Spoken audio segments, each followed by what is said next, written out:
A single act of kindness on a rainy Tuesday shifted the power dynamic of Chicago's underworld. When a desperate librarian offered her only meal to a dying man in an alley, she had no idea she was feeding the most ruthless crime boss in the country. Now, she is his obsession. Chloe Henderson was a woman drowning in the cruel mathematics of poverty. At 26, she was the sole provider for her younger brother, Sam, a type 1 diabetic whose medical expenses consumed her meager paycheck before it even cleared the bank. Working as a head archivist at the decrepit West Side Community Library in Chicago paid her precisely $14.50 an hour. Her rent, owed to a notoriously predatory landlord named Thomas Caldwell, was $1,200 a month. It did not take a mathematician to see that Chloe was running out of time, money, and hope. It was late November, the kind of bitterly cold Tuesday evening where the rain felt like needles against exposed skin. Chloe locked the heavy oak doors of the library at 9 p.m., her stomach emitting a hollow, painful ache. She had skipped lunch to afford a bus pass for the week. Inside her faded canvas tote bag was half of a turkey and Swiss cheese sandwich wrapped in cheap aluminum foil. It was supposed to be her dinner, and if she was careful, half of her breakfast the next morning. Pulling her frayed wool scarf tighter around her neck, she hurried towards the bus stop on 43rd Street. The streetlights flickered, casting long, menacing shadows across the slick pavement. To save 3 minutes, Chloe took a shortcut through a narrow, unlit alleyway behind a row of abandoned storefronts. Halfway through the passage, she heard it, a ragged, wet gasp, followed by the heavy thud of a body collapsing against a brick wall. Chloe froze. Every survival instinct told her to run, to sprint toward the safety of the main road. But a soft groan echoed through the dark, laced with such profound agony that her conscience anchored her feet to the ground. She cautiously retrieved her cracked smartphone, turning on the flashlight. The beam of light illuminated a terrifying scene. A man was slumped behind a rusted dumpster, his long legs sprawled out in front of him. He was dressed in what was unmistakably a bespoke charcoal suit, though the fabric was torn and heavily stained with dark, wet patches. He looked to be in his early 30s, with sharp, aristocratic features, a strong jawline covered in dark stubble, and piercing, storm-grey eyes that squinted against her phone's light. He was dangerously pale. He had been shot, twice, from the looks of his abdomen, and he was shivering violently, the onset of shock taking hold. "Put the light away," the man rasped, his voice a low, gravelly command that carried an undeniable authority, even as he was bleeding out. Chloe immediately dropped the phone to her side, the ambient glow reflecting off the wet pavement. "You need an ambulance," she whispered, her voice trembling. "I have to call 911. "No cops," he hissed, his hand snapping out to grip her wrist with surprising strength. He wore a heavy gold signet ring engraved with a snarling lion. "No hospitals. If you call them, I'm dead. And if you stay here, you're dead." Chloe's heart hammered against her ribs. She was terrified, yet as she looked down at this stranger, she didn't see a dangerous criminal. She saw a human being at the absolute end of his rope. His lips were chapped and blue, his body trembling from cold and blood loss. He looked utterly starved, his eyes sunken from what must have been days on the run. "I can't just leave you here to die," Chloe said softly. She knelt beside him, the wet asphalt soaking through her cheap jeans. She didn't have medical supplies. She didn't have a car to drive him to a discreet doctor. But she had something else. With shaking hands, Chloe unspooled her thick woolen scarf from her neck. "Press this against the wounds," she instructed, pressing the fabric into his large, cold hands. "Keep the pressure on." He took it, his storm-grey eyes locking onto hers, studying her face with an unsettling intensity. Next, she reached into a tote bag and pulled out the crumpled foil packet. She carefully unwrapped the remaining half of her turkey sandwich. It was soggy and unimpressive, but as the smell of the food hit the air, the man's gaze dropped to it. He was starving. "Here," Chloe said gently, pushing the sandwich into his hand. "You need energy if you're going to survive the night. Eat it." The stranger stared at the sandwich, then back up at her full, curvy figure, taking in her worn-out clothes, and the genuine, uncalculated concern etched across her face. In his world, people only gave things away to buy favors or beg for mercy. But this woman didn't know him. She had nothing, yet she was giving him the very thing she needed to survive. He took a bite. It was the best thing he had ever tasted. "What is your name?" he asked between swallows, his voice softening just a fraction. "Chloe," she whispered, standing up and taking a step back as the distant wail of police sirens pierced the night air. "Go, Chloe," he commanded, his eyes burning into hers, committing every detail of her face to memory. "Get out of here." Chloe didn't wait. She turned and ran out of the alley, boarding the late bus with a freezing neck and an empty stomach, completely unaware that she had just fed Dominic Castellano, the undisputed head of the Castellano crime family, and the most feared mafia boss in North America. For the next 4 days, Chloe's life continued its miserable downward spiral. The hunger pangs were a constant companion, only slightly masked by the cheap black coffee she drank in the library break room. Her brother's doctor, Dr. Richard Harris, had called twice to remind her that Sam's insulin prescription was ready for pickup, but her credit card had been declined. On Friday morning, Chloe arrived at her apartment to find a bright pink eviction notice taped to her front door. Thomas Caldwell had finally made good on his threats.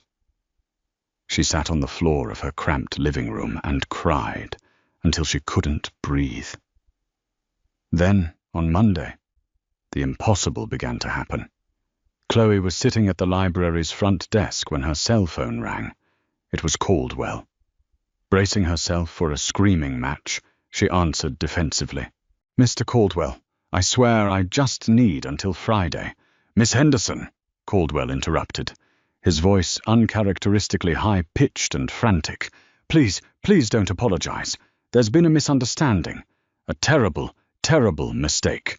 Your rent is paid. In fact, your lease has been paid in full for the next 5 years.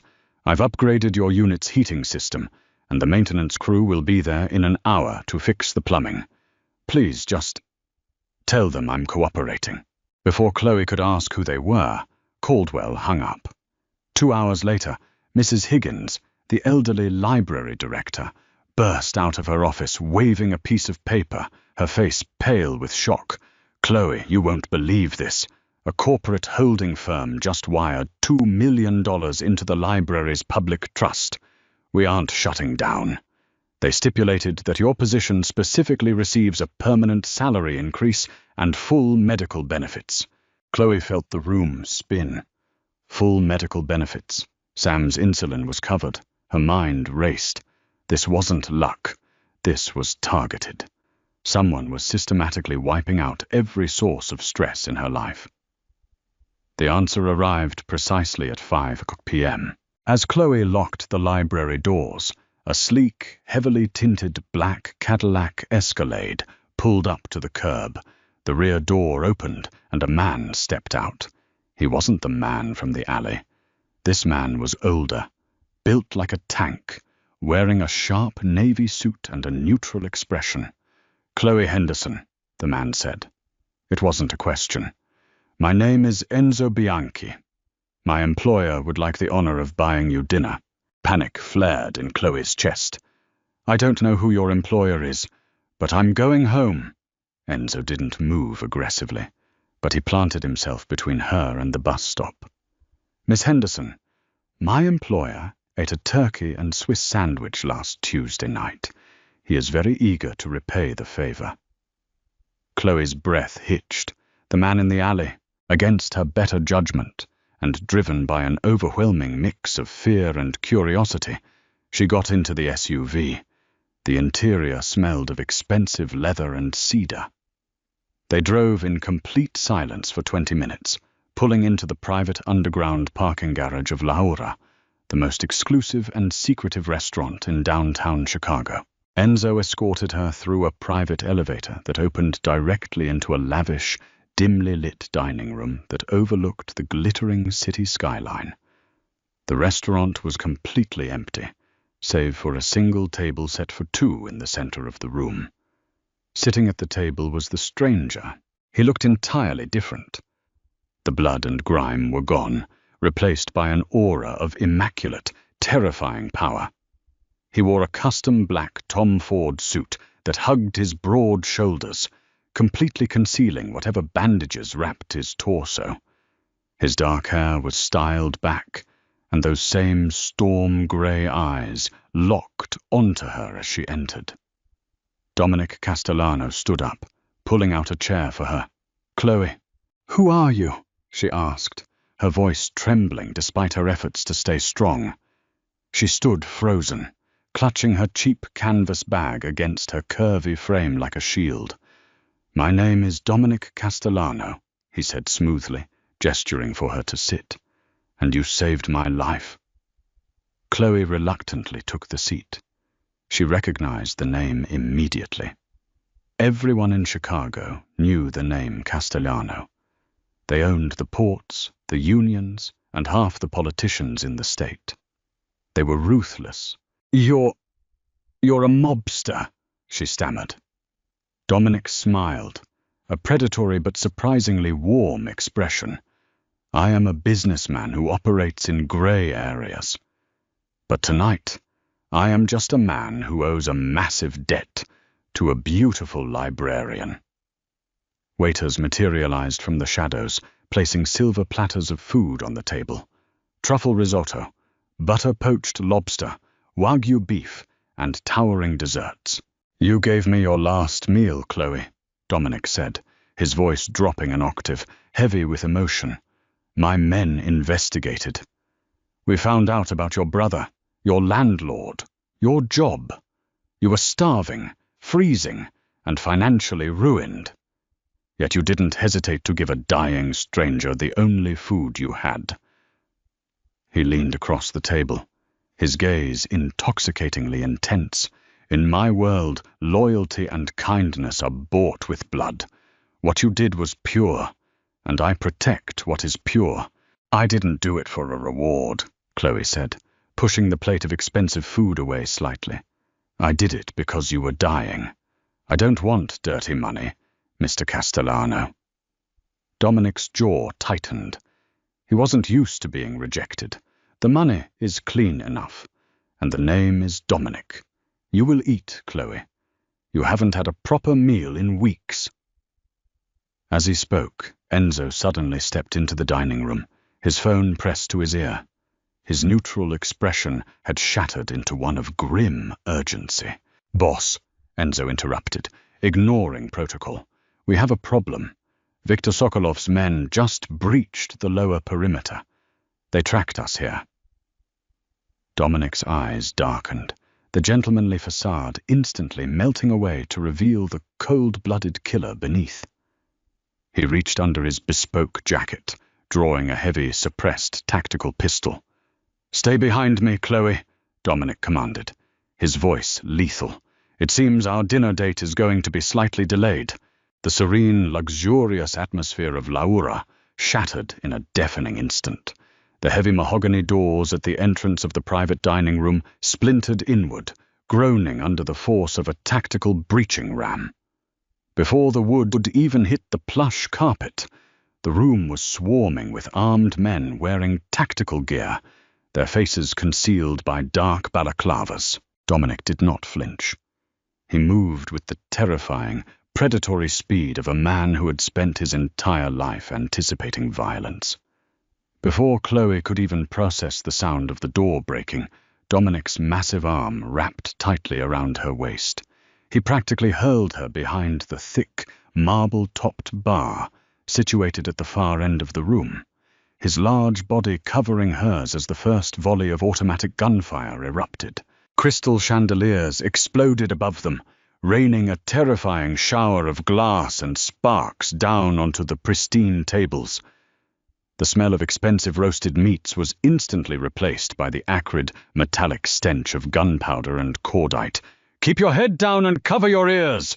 Dominic roared over the deafening cacophony. His storm-grey eyes were entirely devoid of the warmth they had held mere seconds ago. They were now the eyes of a ruthless killer, calculating trajectories and blind spots. Enzo, the stoic driver, was already in motion. He had flipped a heavy oak dining table onto its side, using it as temporary cover while returning fire with a suppressed Heckler & Koch MP5 he had pulled from a hidden holster inside his coat. Enzo fired in precise, controlled bursts, dropping 2 of Viktor Sokolov's mercenaries before they could even cross the threshold. "Boss, there are too many," Enzo shouted, ejecting a spent magazine and slamming a fresh one home. "We need to use the service elevator." "I'm getting her out of here," Dominic yelled back, racking the slide of his pistol. Chloe was curled into a tight ball, her hands pressed desperately against her ears. She was a librarian. Her days were spent organizing Dewey Decimal Systems and gently scolding teenagers for talking too loudly. The sheer volume of the violence around her was paralyzing. Her breath came in short, hyperventilating gasps. She squeezed her eyes shut, waiting for a bullet to tear through the marble and end her life. Suddenly she felt a strong, calloused hand grip her chin, forcing her to look up. Dominic's face was inches from hers. Despite the chaos, his touch was surprisingly gentle. "Look at me, Chloe," he commanded, his voice slicing through her panic like a sharpened blade. "Breathe. You are not going to die tonight. I swear on my life, nobody is going to touch you. Do you trust me?" She didn't know him. She knew he was a criminal, a murderer, a man who ruled Chicago's underworld with an iron fist. But as she stared into his unwavering eyes, she saw the absolute certainty of his promise. She nodded, her whole body trembling. "Good. When I say run, you run to the steel door on your left. Do not stop." Dominic stood up from behind the bar, exposing himself to the barrage of bullets. He fired 3 shots in rapid succession. Chloe didn't look to see where they landed, but the immediate cessation of incoming fire from the left flank told her all she needed to know. "Run!" he barked. Chloe scrambled to her feet and sprinted. The 4 seconds it took to cross the kitchen threshold felt like an eternity. Dominic was right behind her, his large frame acting as a human shield. Enzo followed, laying down suppressive fire before throwing a flashbang grenade into the dining room. The brilliant white flash and concussive boom bought them the time they needed. They burst into the commercial kitchen. Terrified chefs and line cooks were already huddled in the walk-in freezers. Dominic didn't spare them a glance. He grabbed Chloe's hand, his grip tight and secure, and pulled her toward the freight elevator at the back. Enzo punched in a security code, and the heavy metal grate slid open. As they descended into the subterranean loading dock, the adrenaline began to wear off, leaving Chloe weak-kneed and gasping. She looked down at Dominic's immaculate Tom Ford suit. The left side of his jacket was torn, a fresh, dark stain blooming across the expensive fabric. A bullet had grazed his ribs, reopening one of the wounds from the alleyway. "You're bleeding," Chloe whispered, her voice cracking. "It's nothing," Dominic dismissed coldly, his eyes fixed on the elevator floor numbers. He pulled a burner phone from his pocket, dialing a secure number. "Leo, it's Dominic. Sokolov just hit La Aura. Yes, a full strike team. Bring the heavily armored detail to the South Loop extraction point. Now." He hung up, his jaw clenched so tightly the muscles jumped beneath his skin. Enzo looked at his boss, his expression grim. "Nobody knew we were dining here tonight, boss. Only the inner circle. Sokolov shouldn't have been able to track us." "I know," Dominic said quietly, the lethal promise in his voice sending a shiver down Chloe's spine. "We have a rat, and when I find out who it is, I am going to make them beg for a quick death." The elevator chimed, opening into a damp, dimly lit concrete garage. A heavily modified, bulletproof Mercedes G-Wagon was idling in the shadows. Enzo took the driver's seat, while Dominic ushered Chloe into the reinforced back seat, climbing in right behind her. As the SUV tore out of the garage and sped into the rainy Chicago night, Chloe stared out the tinted window at the blurred city lights. She realized with a sinking feeling that her life, the quiet, desperate struggle of Chloe Henderson, was over.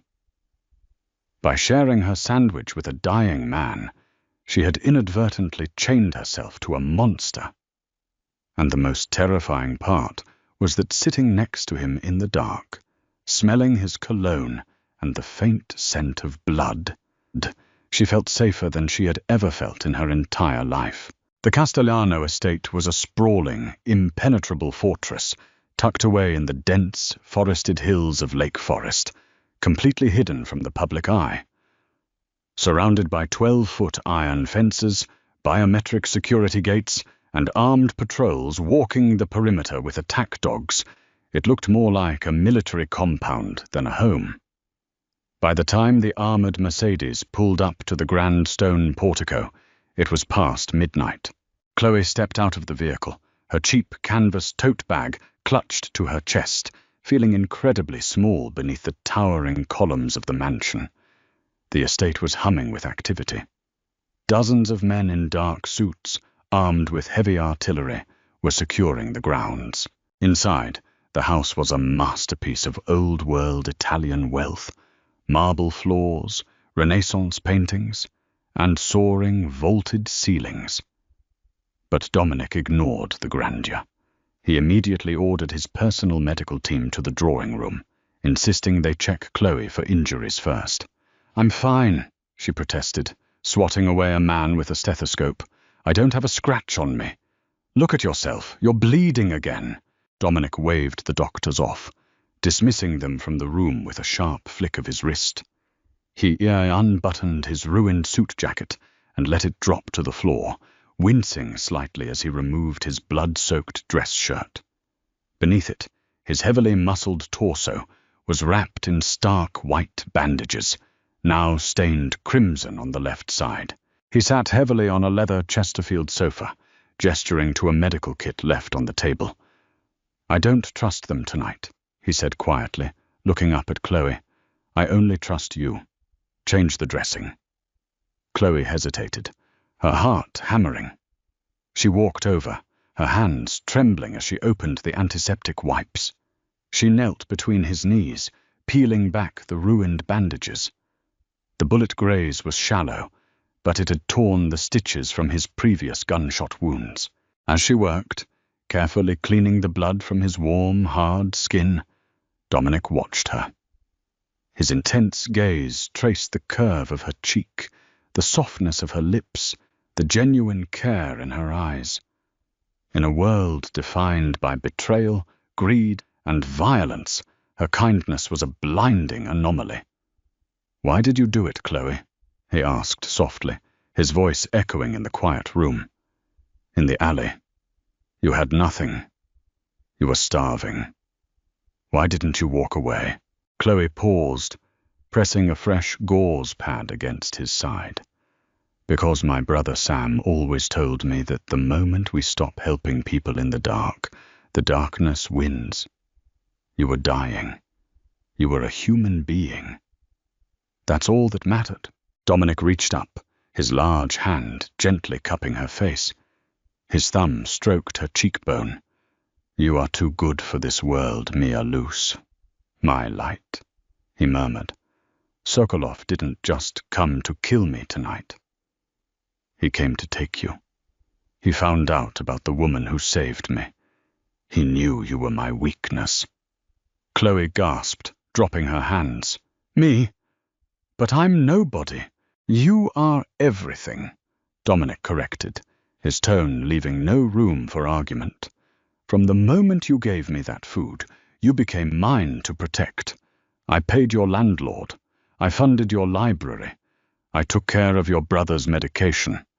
And I will burn this entire city to ash before I let Sokolov touch a single hair on your head. Before Chloe could process the sheer magnitude of his confession, the heavy oak doors of the drawing room swung open. Enzo entered, dragging a battered and bleeding man by the collar of his expensive suit. He threw the man onto the Persian rug. It was Leo Rossi, Dominic's trusted underboss. Leo was coughing up blood, his face bruised and swollen. He looked up at Dominic with wide, terrified eyes. "Boss, Dominic, please, you have to listen to me," Leo begged, scrambling to his knees. Dominic didn't raise his voice. He didn't have to. The sudden, suffocating drop in the room's temperature was enough. He stood up from the sofa, ignoring his wounds, and walked slowly toward Leo.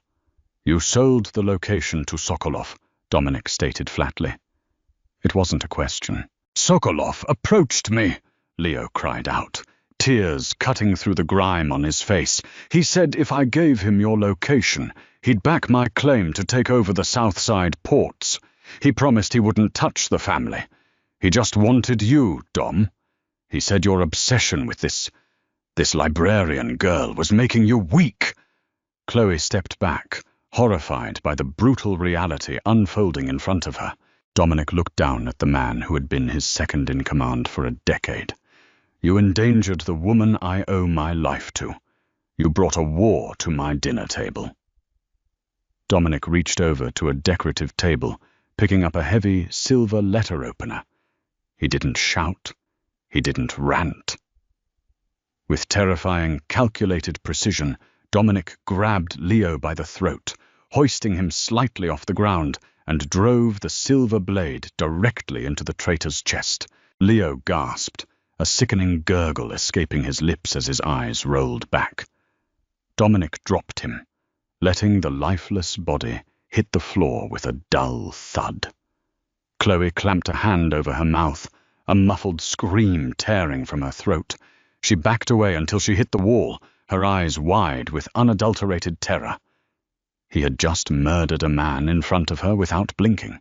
Dominic pulled a silk handkerchief from his pocket, calmly wiping the blood from his hands. He turned to Chloe, the coldness in his eyes softening as he took in her fear. He closed the distance between them, ignoring the corpse on the floor. He placed his hands on the wall on either side of her head, trapping her in his intoxicating, dangerous orbit. "This is who I am, Chloe," Dominic whispered, leaning in until his lips brushed against her ear. "I am a monster. I am the darkness you fight against. But I am your monster now.